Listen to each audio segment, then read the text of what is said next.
दोस्तों तव्हांखे ख़बर आहे जर्मनी जे अंदरि माण्हू ख़ाली बोटलूं पंहिंजे घरनि जे अंदरि संभाले रखंदा आहिनि बजाए ॿाहिरि उछलण जे। ऐं इन्हनि ख़ाली बोटलनि में पैसा कीअं मिलंदा आहिनि अॼु जी वीडियो में तव्हांखे ॾेखारींदुमि त मां इन्हनि ख़ाली बोटलूं ॾेई ऐं पाणी जूं भरियल बोटलूं कीअं थो वठां। अचो मूंसां गॾु।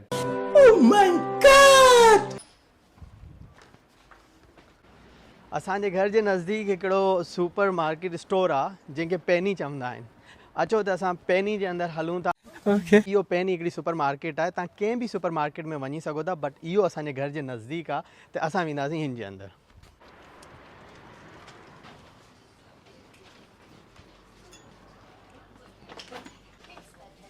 इहो बेसिकली मशीन आहे जंहिंखे पी-फान मशीन चयो हूंदो आहे। हाणे असांजी बोटलनि जे मथे हिकिड़ो टैग लॻल हूंदो आहे, ठीकु आहे।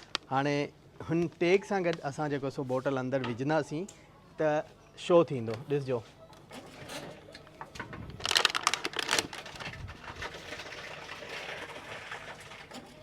पाणे स्कैन थींदो ऐं बोटल अंदरि वेंदी ऐं हिते काउंट थींदो। हाणे 2 बोतलूं थी वियूं आहिनि, 2 बोतलनि जा जेको सो 50 सेंट अची विया आहिनि, ठीकु आहे। हाणे इहो असां 3 बोतल रखंदासीं ऐं हिते तव्हां नंबर ॾिसो 3 थी वियो आहे, मतिलबु 0.75। 4 बोतलूं 1 यूरो। 1 यूरो माना पाकिस्तानी 300 रुपया ठही विया। असांजे 10 बोतलूं 2.5 यूरो ऐं 3 यूरो तव्हांजा मोर देन 900 रुपीस पाकिस्तानी थियनि था। हाणे असां छा कंदासीं, हीअ चए थो ज़ूम बिडन, मतिलबु तव्हांजो थी वियो त तव्हां हिनखे प्रेस कंदा, हीअ काउंट कंदो ऐं असांखे हिकिड़ी रिसिप्ट निकिरंदी। हाणे इहो बेसिकली हिकिड़ी रिसिप्ट आहे जंहिंजे मथे लिखियलु आहे 3 यूरो ऐं इहो असां रिसिप्ट खणी वेंदासीं काउंटर ते।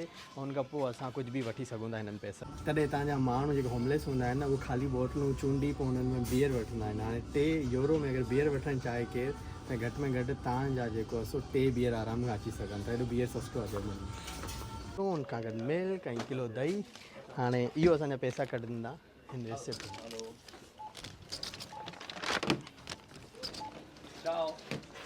अगर तव्हांखे इहो वीडियो पसंदि आयो हुजे त ज़रूरु लाइक शेयर ऐं कमेंट कजो। हुन सां गॾु मुंहिंजे यूट्यूब चैनल ते सब्सक्राइब कजो ताकी मूंखे मोटिवेशन मिले, मां तव्हांजे लाइ वधीक सुठियूं वीडियोज़ खणी अचां। ऐं तव्हांखे सिंधी कॉन्टेंट पसंदि आहे ऐं मां सिंधी लैंग्वेज में वीडियो ठाहियां त तव्हां ज़रूरु ॿुधाइजो त जीअं मां अॻिते हली हितां जो लाइफ कल्चर, नाइट लाइफ, हितां जा माण्हू, हितां जो बिज़नेस, हितां पैसा कीअं कमाईंदा आहिनि, हितां जा माण्हू डेली बेसिस ते छा छा कंदा आहिनि, केतिरो कमाईंदा आहिनि ऐं इन्वेस्टमेंट छा आहे ऐं असांखे हुतां खां वेही हितां जी ज़िंदगी में छा सिखणु खपे, त ज़रूरु ॿुधाइजो त जीअं मां तव्हांजे लाइ ख़िदमत में हाज़िर थियां। वॾी महिरबानी। जी सिंध।